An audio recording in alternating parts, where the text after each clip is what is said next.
예, 오늘 말씀은요, 로마서 5장 17절부터 21절이고, 조금 더 나눌 수 있으면 6장도 이렇게 초반까지 좀 나눌게요. 영광의 소망, 예, 오랫동안 하고 있습니다. 영광의 소망 네 번째, 많죠.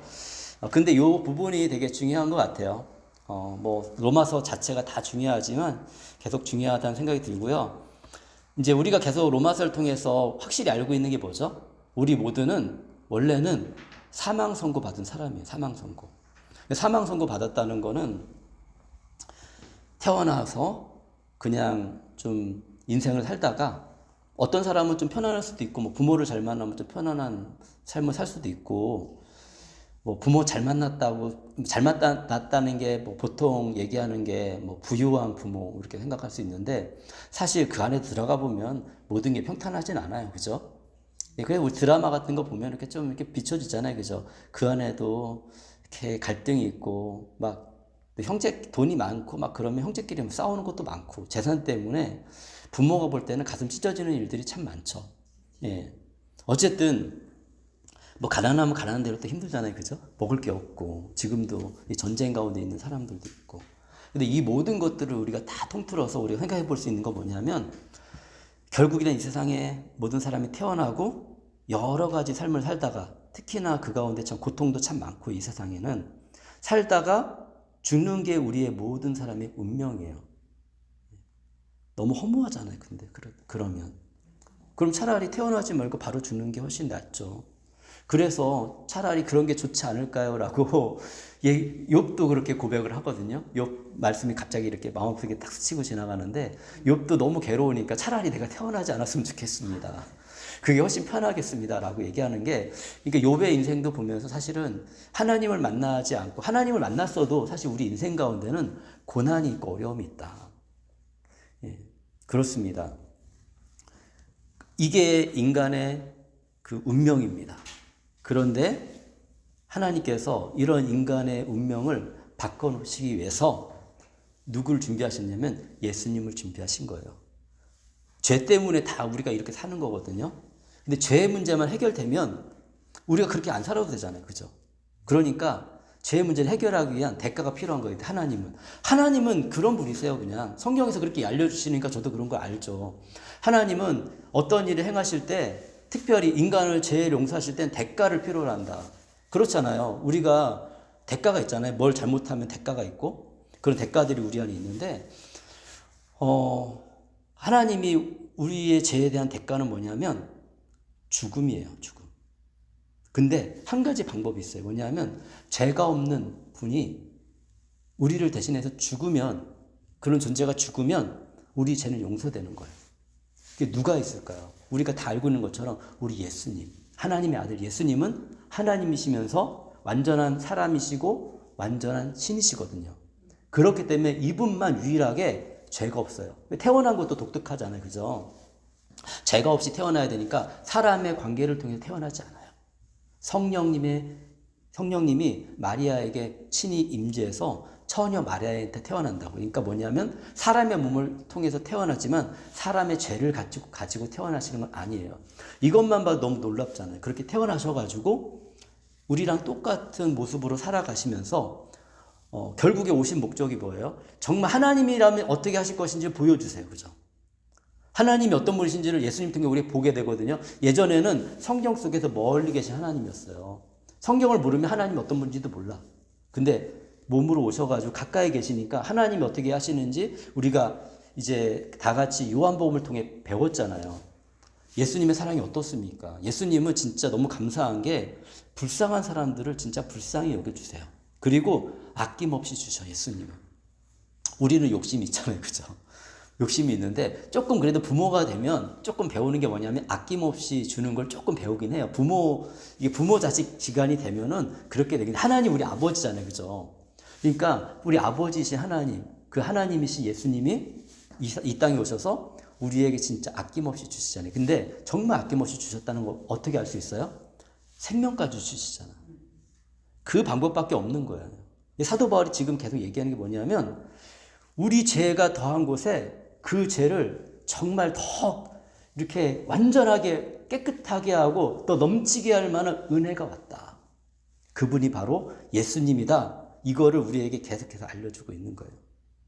그러면서 그렇지만 이렇게 예수님 안에 살고 있는 사람도 환란이 있을 수가 있어. 얘기했잖아요. 그 사도 바울이. 왜냐 그때 당시 로마 시대에 어려웠거든요. 정말 쉽게 표현하면 북한 같은 데서 신앙생활 하고 있다고 생각하면 돼요. 그 네로 황제가 어떻게 했어요? 크리스찬들 다 잡아가지고 십자가에 못 박아서 불로 태워서 그걸 가로등으로 썼단 말이에요. 그리고 로마 경기장에 집어넣고 사자 먹이가 되게 했다고요.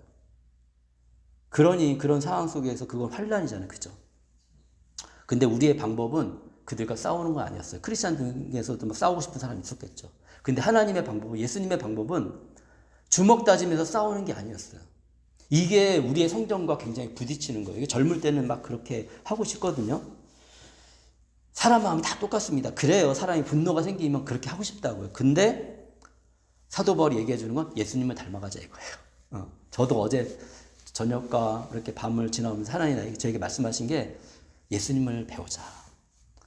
그래, 환란은 인내력을 준다. 단련된 인내력을 주는 거예요. 그리고 그런 인내는 우리에게 희망을 준다. 너희들이 지금 이렇게 죽지만 그 인내가 있었기 때문에 사람들이 기독교에 박수를 치는 거예요. 왜? 기독교는 다르다는 걸 그 시대 사람들은 눈으로 본 거예요. 만약에 그때 사람들이, 젊은 사람들이 막 일어나가지고 로마 사람들과 싸우고 폭동을 일으키고 막 그랬으면 세상은 기독교를 따르지 않을 거예요. 왜냐하면 폭동적인 종교고, 그리고 그냥 그렇게 사실은 실패하는 거였어요. 근데 그런 시대에 사도 바울 같은 사람이 존재해서 그렇게 환란 가운데 있는 성도들에게 얘기하는 거예요. 환란이 있지만 인내자.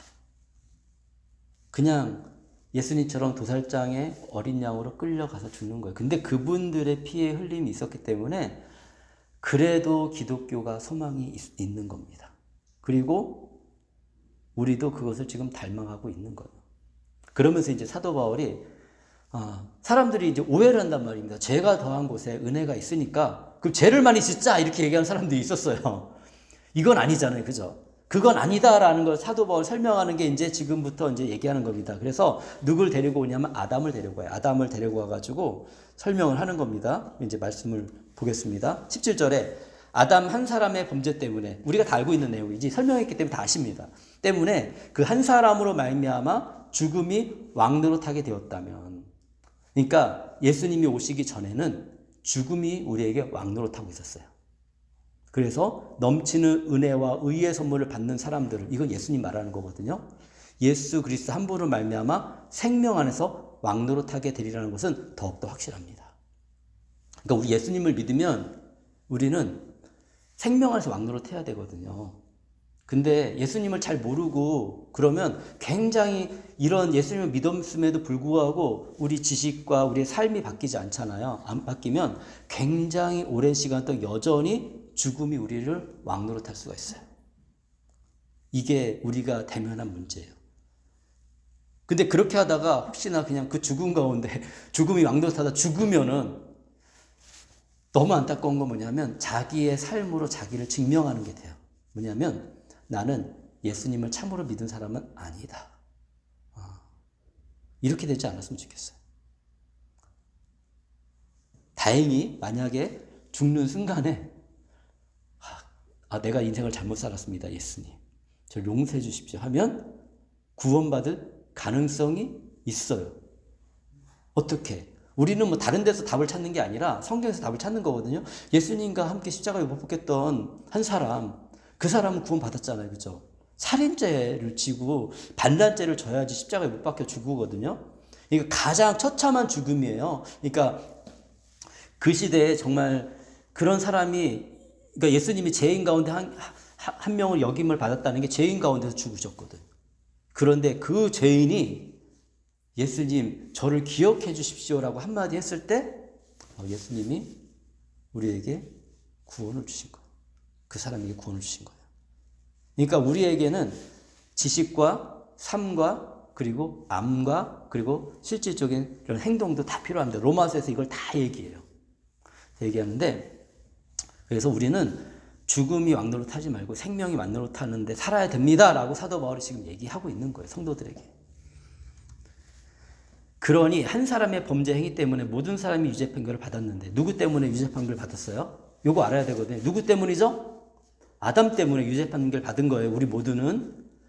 이제는 하나님 방법이 근데 정말 놀랍잖아요. 아담 한 사람 때문에 너희들인데 죄가 됐으니까 나도 예수님 한 사람으로 너희들 용서해 줄게. 그거예요. 이제는 한 사람의 의로운 행위 때문에, 예수님 한 사람의 의로운 행위 때문에 모든 사람이 의롭다는 인정을 받아서 생명을 얻게 되었습니다. 우리는 이제는 생명 가운데 살아가는 사람입니다.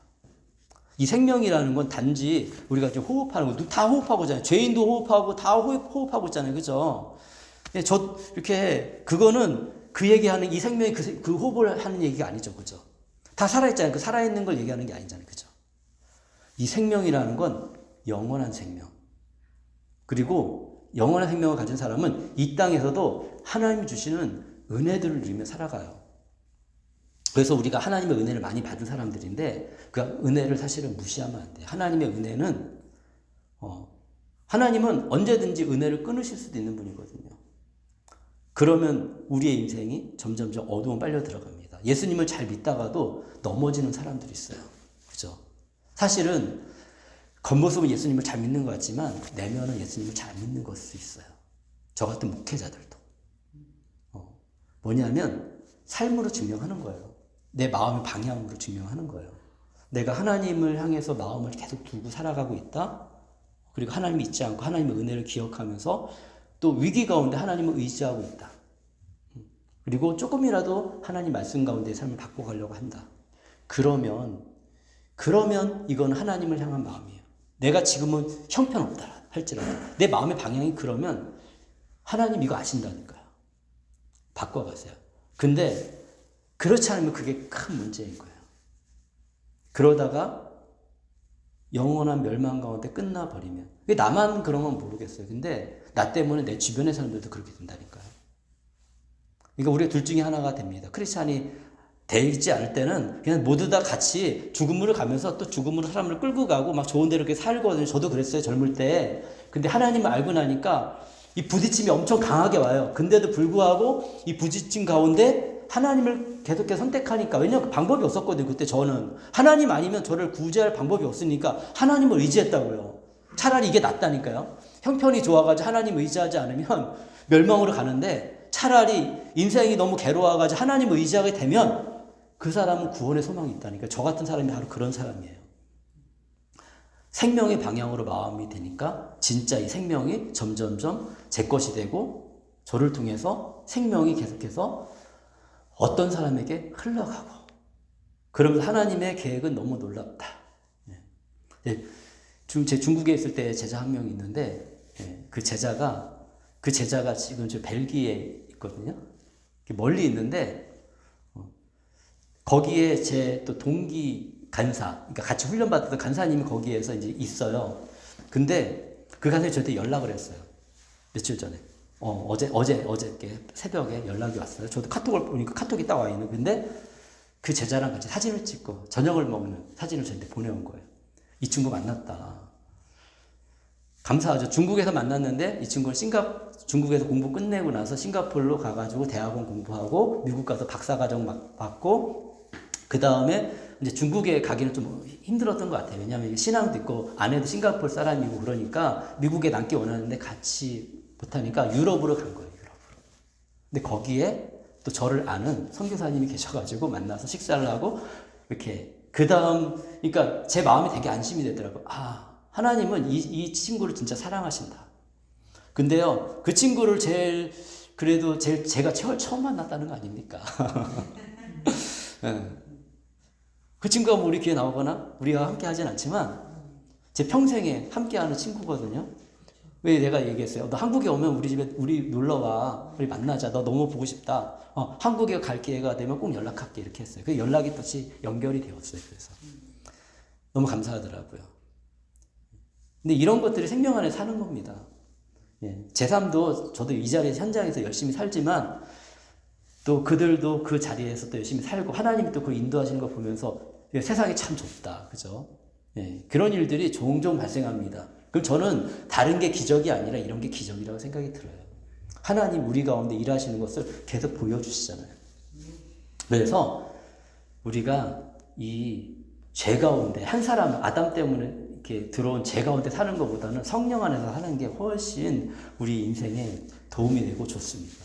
19절에 한 사람이 순종하지 않은 거 아담 계속 얘기합니다. 말미암아 많은 사람들이 죄인으로 판정받았는데 진짜 아담이 잘 선택해서 얼마나 좋았겠습니까? 세상이 그러면 얼마나 좋았겠어요. 죄 가운데 살아도 우리가 이런 세상을 만들어내는데 죄 없는 존재라면 훨씬 좋은 세상을 만들어냈겠죠. 근데 그렇게 되진 않았어요. 아쉽게. 이제는 그런데 하나님이 길을 열어주셨잖아요. 한 사람의 순종함으로 말미암아 예수님 말하는 거예요. 많은 사람이 의인으로 판정을 받을 것입니다.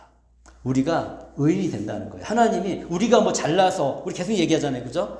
잘나서 우리가 잘해서 그걸 하나님 만족시킬 수 없다니까요. 내가 조금 하나님께 뭔가를 해드려도 하나님은 그걸 만족시킬 수가 없어요. 그거는 그냥 감사해서 우리 마음의 표현이지.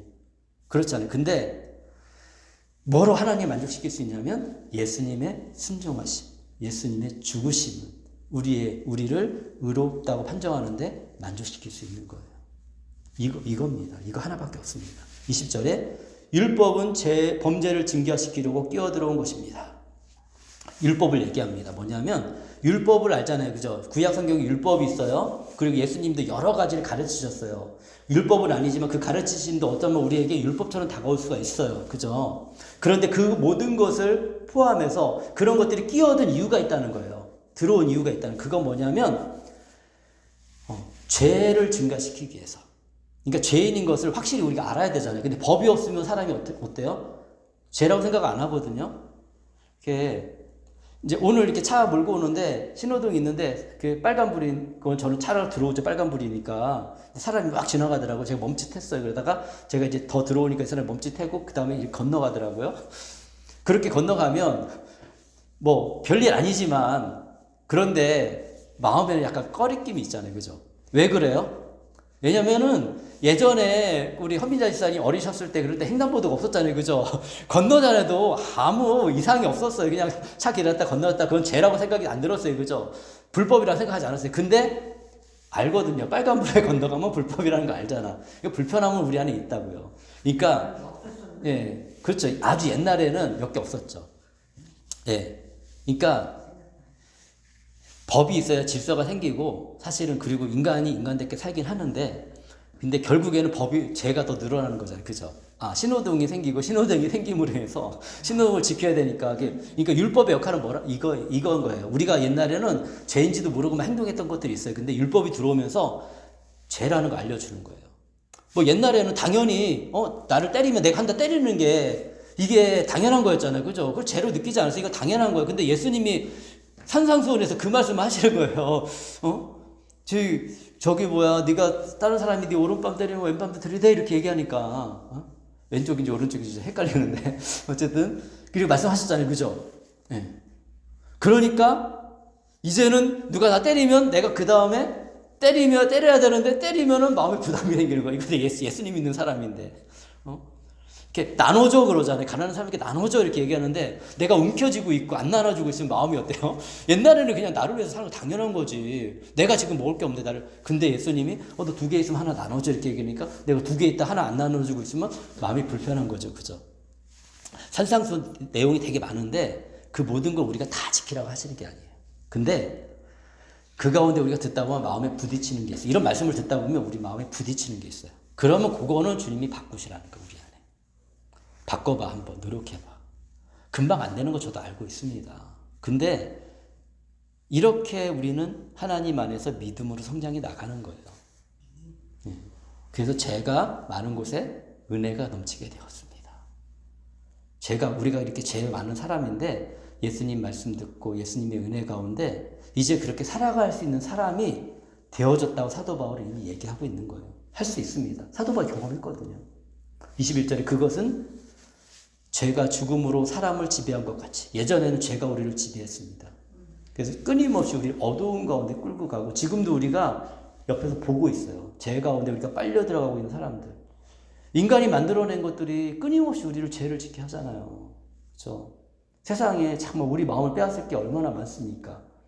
근데 그 빼앗는 것들이 우리 인생에 대해서 책임을 져줘요? 현실적으로는 책임져 주지 않는다는 거예요. 내가 학생들한테도 늘 얘기하는데, 학생들 유튜브 보고 막 이런 거 보는 거 되게 좋아하거든요. 저도 봅니다. 근데 저는 그래도 조금 이제 목사이고 그러니까 정신을 자꾸만 차린다고 차려가지고 이제 좋은 방향으로 제어를 자꾸 만들어가고, 그리고 이제 제 뇌도 이제 나이가 들수록 뇌를 잘 관리해야 되니까 이렇게 유튜브 영상 보면 다 얘기하잖아요. 이거 좀 머리가 나빠지고. 그리고 근데 이 절제가 안 되는 사람들이 있어요. 요즘의 시대에는. 그래서 8시간이고 9시간이고 시간이 있으니까 유튜브만 보는데 그러면서 일은 안 하고 살아가. 그리고 청년들이 너무 많아지고 있고, 이거 만든 사람은 돈 벌어서 좋잖아요. 그죠? 그리고 여기 막 짤방 만든 사람들, 그 사람도 돈 벌어요. 광고 보고. 근데 책임져 주냐고. 그걸 보고서 인생을 망친 사람에 대해서 책임져 주냐고. 성공한 사람에 대해서 박수는 쳐줄 수 있겠지만 망친 사람에 대해서는 아이고 안 됐다 이 정도지. 나는 뭐, 그죠? 그리고 정말 우리가 정신 차리고 늘, 제가 저희 아들도 여기 있지만 어릴 때부터 제가 늘 이렇게, 제가 이제 이런 데 관심이 많아가지고 이 청년들 젊은이들 관심이 많거든요. 그러니까 관심 있게 이제 그런 내용들을 저는 보거든요. 유튜브를 보더라도 그런 걸 보고 좀 공부를 하고 하는데, 그것도 뭐 과도하게 보면 안 되긴 하겠죠. 근데 이거 만들어낸 사람들, 예. 이 사람들은 자기 자녀들 못 보게 한다니까요. 이거 적어도 한 중학교 때까지 못 보게 해요. 그리고 나서 돈을 진짜 많이 들여가지고요, 그 자연 속에 있는 좋은 학교 있거든요. 그런 학교에 보내요.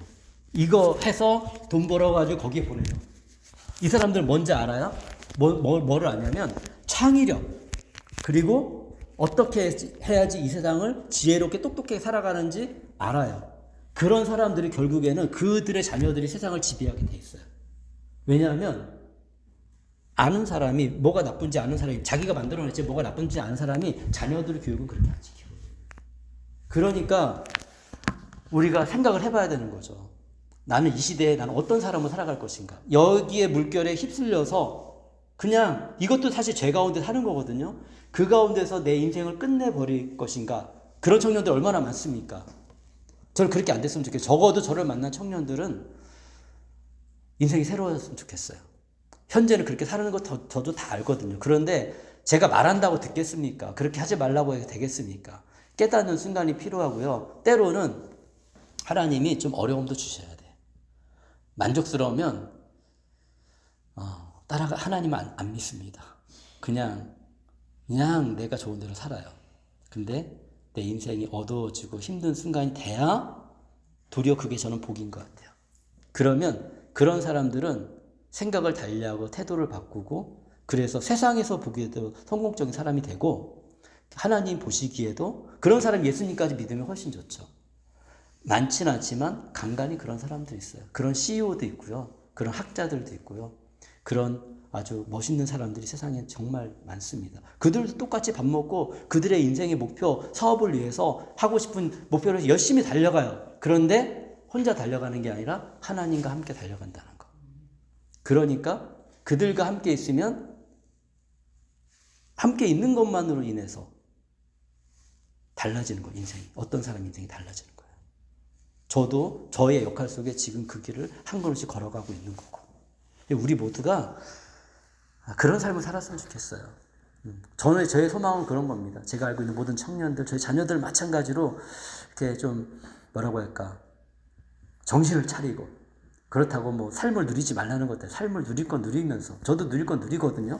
그러면서도 불구하고 이 세상에 어떻게 살아가야 될지 또 고민도 하고, 그리고 또 세상에 정말 연약하고 어려운 사람들이 있으면 나 안에 있는 좋은 복음의 능력을 내 힘 가지고 잘 안 돼요. 그러니까 하나님께 기도하는 거예요. 그러면 하나님, 나의 좋은 것들이 흘러가게 해주십시오. 흘러간다니까요. 아무것도 아닌 것 같죠? 근데 아무것도 아닌 게 아니에요. 하나님이 안 계시면 아무것도 아닌데, 제가 살아보면 살아볼수록, 저 인생을 돌아보면 돌아볼수록, 그 오늘을 걸어가면 걸어갈수록, 그럼에도 불구하고 하나님께 소망을 두게 되고요. 자꾸 기도하십시오. 그래서 하나님께, 하나님, 제 인생이 걱정이 되면 인생을 위해서 기도해 주시고, 또 여러 가지 고민되는 게 있잖아요. 그죠? 황민자 집사님 여러 가지 상황들도 하나님께 계속 기도하시고, 그리고 우리가 한번 지켜보자고요. 하나님이 우리의 인생을 어떻게 인도하시는지. 그렇게 살았는데 우리의 인생이 망했다 그럼 하나님 믿을 필요 없죠. 그죠? 근데 고난 가운데서도 우리 안에 기쁨이 있고, 가난한 가운데서도 행복이 있고, 그리고 나눔이 있고, 그 소망이 있다면 죽음의 순간에 하나님 품에 안기는 그런 용기가 우리 안에, 그런 편안함이 우리 안에, 그런 마음의 부드러움이 우리 안에 있다면 인생 잘 사신 겁니다. 때로는 좀 힘들고 어려웠고 그런 과정을 겪었다 할지라도 그거 없이 그냥 하나님 찾아가기도 힘들고, 그래도 용기 내서, 여기 있는 사람들은 그래도 용기 내서 어떤 인생을 살든지 마지막 순간에 꼭 하나님 찾으십시오. 그러면 가능성이 있습니다. 근데 이거 몰라가지고 그냥 하늘을 한탄하며 인생을 저주하며 오늘도 죽어가는 사람들 너무 많습니다. 그래서 우리가 잘 알아야 돼. 잘 알아야 전달해 줄 수 있어요. 모르면은 잘못 전달해 줄 수도 있어요. 이렇게 이상한 종교로 우리가 만들어 버릴 수도 있거든. 예수님 믿는 거를. 그래서 이렇게 좀 잘 알아야 됩니다. 예, 조금만 더 할게요. 로마서 6장 1절부터 14절은 뭐에 대해서 얘기하냐면, 사람들이 하도 뭐냐면 은혜를 받으려면 우리가 제 가운데 거해야 되지. 그러니까 제 가운데 거하는 거 나쁘지 않은 거야. 이렇게 이용하는 사람들이 그때 당시에도 있었고 지금에도 있는 것 같습니다. 우리는 근데 사도 바울이 얘기합니다. 죄에 대해서 죽은 사람이다. 우리 죄에 대해서 죽은 사람이에요. 6장 1절에 그러면 우리가 무엇이라고 말을 해야겠습니까? 그렇게 말하는 사람들에게 은혜를 더하게 하려고 여전히 제 가운데 머물러 있어야겠습니까? 이렇게 얘기한 건 뭐예요? 그렇게 하자는 게 아니라 그럴 수 없다라고 얘기하는 거잖아요. 그죠? 그러니까 바로 얘기합니다. 그럴 수 없습니다. 우리는 죄에 죽은 사람인데 어떻게 제 가운데 그대로 살 수 있겠습니까? 사도 바울이 이렇게 얘기하는 게 나중에 12장부터 이제 쭉 나오는데 뭐냐면, 12장 전까지는 우리가 믿는 바가 무엇이고 믿는 것이 얼마나 놀라운 진리인지를 알려줘요. 그 다음에 12장부터 뭘 얘기하냐면, 믿는 사람으로서 우리가 이렇게 살아야 됩니다라고 얘기해줘요. 이게 딱 그게 나눠지거든요. 너희를 하나님 기뻐하시는 산제사로 드려라. 우리한테는 감동된 말씀이고 은혜지만, 당시 사람들은 너 죽어라 라고 얘기하는 거예요. 도살장의 양처럼 그 로마 경기장에 겸손히 들어가라. 고통스럽고 힘들지만 십자가에 못 박혀서 불타 죽으라. 예수님을 위해서. 말이 안 되잖아요. 그죠? 말이 안 되는 거예요. 진짜로. 근데 그 시대만 그런 사람이 있었던 게 아니라니까요. 제가 젊을 때 북한 소식을 들으면서 되게 마음이 막 뜨거운 적이 있어요. 그래서 북한에 선교해야 돼. 그래서 북한에 여전히 믿음의 사람들이 남아있어. 이런 걸 들은 적이 있는데 한 선교사님이 얘기해 줬는데, 이야기를 해줬어요. 그 전에 이게 이제 북한이 이제 북쪽을 다 통치하게 되고 나서 김일성이 어떤 일을 저질렀냐면, 이제 크리스찬을 찾아낸 거예요. 근데 몰래 숨어서 예배드린 크리스찬을 찾아낸, 산속에서. 그것도 이 사람을, 근데 기독교를 파괴시키기 위해서 그 목회자와 이 사람들을 세워놓고, 그 아스팔트 까는 거 있죠. 아스팔트 깔 때 이거 동그랗게 생긴 거, 그거를 이렇게 바닥을 딱딱하게 하잖아요. 그 차를 갖다 놓고 예수님을 부인하면, 그러면 살 수 있어. 근데 예수님 부인하지 않으면 너 죽어야 돼. 근데 부인하지 않았어요. 어린아이들까지. 그거로 다, 그게 뭐 제가 눈으로 보지 않은 거 얘기만 드는 거지만, 그거로 이렇게 밀어서 배가 터지는 소리가 엄청나게 크게 들렸다고 얘기하셨어요. 그 선교사님이 북한 관련하시면서 얘기로 전해져 내려왔겠죠. 아마 이제 우리가 통일이 되면 아마 그 성도들이 엄청난 고난에 대해서 우리가 듣게 될 것 같아요. 지금도 많은 성도들이 고난을 받고 있고, 그럼에도 불구하고 미친 거 아니에요? 그럼에도 불구하고 예수를 믿어요. 솔직히 고난이 있는 곳에 믿음이 더 강하다니까요. 제 중국에 있을 때 중국 친구들은 여기 온 아이들과 좀 달라요. 거기 있는 아이들은 달랐어요. 솔직히. 왜 그런지 아세요? 예수님을 믿는다는 거는 굉장히 큰 걸 내려놓는 거였어요. 똑똑한 아이들이고, 그리고 공산당원이 될 수 있는 친구들이고, 공산당원이 되면 이득이 많고, 그 나라에서는 정말 그 발전할 수 있는 길이 열리는 거예요. 조금만 똑똑하면요, 당원이 되면 막 좋은 회사에 있다가 이 친구들 정부에서 불러가서 일 시키거든요. 똑똑하니까. 그래서 그러면서 탄탄대로로 어떤 권력을 가질 수 있고 돈도 갖게 되고, 대학생 때 그런 것들이 정해지거든요. 근데 예수님 믿고서 그걸 포기하는 애들이 있다니까요. 물론 중국에서 정말 부유하고 권력 있는 사람처럼 살지는 못해요. 그렇지만 평범한 삶 가운데 하나님 안에서 아름다운 가정을 꾸미고, 뭐 어떤 이런 친구들은 중국에 가기 싫은 거죠. 신앙을 지킬 수 없고 너무 불벽이 강하고 그러니까 외국에 이제 나왔으니까 이 신앙을 위해서 외국에 남기로 결정. 이것도 사실 고난이에요. 고국에 들어가서 편안하게 가족들과 함께 지낼 수 있는데 다른 길을 선택하는 거죠. 고국이 너무 핍박이 강하니까. 그러다가 또 어느 날은 하나님 마음을 뜨겁게 해서 고국으로 들어가서 그 죽음의 길로 들어갈지도 몰라요. 가난의 길로 들어갈지도 몰라요. 이게 기독교의 놀라운 진리거든요. 그런데 우리가 제 가운데 산다는 게 말이 됩니까? 그리고 근데 우리 마음이 연약해서 그렇게 살 수는 있다고 생각을 해요. 저도 쓰러질 때가 있으니까. 그렇다고 그것을 추구하는 게 말이 됩니까? 적어도 추구하지 말고 성령 안에서 살아가는 믿음의 삶을 살아가려고 노력을 해야 되죠. 그죠? 나를 가슴을 두들기면서 하나님 내가 이런 삶을 내가 살지 못합니다. 그러니까 좀 잘 살 수 있도록 지금 도와주십시오. 라고 기도는 해야 되죠. 근데 그러면서 바뀌는 거더라고요. 저도 보니까. 처음부터 이렇게 막 이렇게 바뀌는 게 아니에요. 하나님은 우리보다 시간이 아주 기십니다. 하나님한테 1000년은 아주 짧은 기간이거든요. 우리 뭐 100년밖에 못 살잖아요. 그죠? 아무리 길게 살아도. 근데도 불구하고 이 100년 동안 우리를 설계하셔가지고 성령님의 놀라운 게 그거예요. 성령님 우리 안에 한 명 한 명 한 명 한 명을 다 계시는데 그 안에 있으니까 저는 몰라도 여러분의 마음을, 그죠? 하나님은 다 아시잖아요. 그리고 하나님이 스스로 나가신다니까요. 하나님, 우리가 마음을 하나님께 드리기만 하면 돼. 근데 문제는 뭐냐면 우리에게 하나님이 자유를 주셨기 때문에 이런 마음 먹으면 하나님이 그 로마서 우리 1장에서 얘기한 것처럼 멈추시거나 내어버려 주실 수도 있는 거예요. 그래? 그럼 나오시 한번 살아봐. 다행히 우리는 다 예수님 알고 있기 때문에 하나님 없이 살아보면 그게 힘든 걸 알거든요. 결국에는 돌아오게 돼 있어. 코는 다 꼈어요, 우리가. 이미 하나님께 코를 낀 사람이기 때문에 결국은 돌아오는데 좀 하나님 떠나면 어떻게 했어요? 좀 찢어질 수 있어. 찢어지면 아파. 아프고 그러면서 피가 철철 흐르면 아이고 내가 잘못했구나. 하나님께 가야지. 이러면 괜찮아. 근데 이거 끊고서 끝내버리면 그거는 뭐냐면 진짜 우는 사자가 이게 마귀가 우는 사자처럼 사람의 영혼을 끌고 가려고 하거든요. 얘는 혼자 멸망하기 원하지 않아요. 같이 멸망하기 원하지. 그래서 그렇게 멸망하면 같이 멸망하면서 하나님은 슬퍼하시고 나도 슬퍼하고 사탄은 웃고 이런 현실이 우리에게 나타날 수가 있습니다. 3절까지만 하고 마칠게요. 세례를 받았어요. 우리는 세례를 받아 그리스도 예수와 하나 된 우리는 모두 세례를 받을 때 그와 함께 죽었다는 것을 여러분은 알지 못하십니까?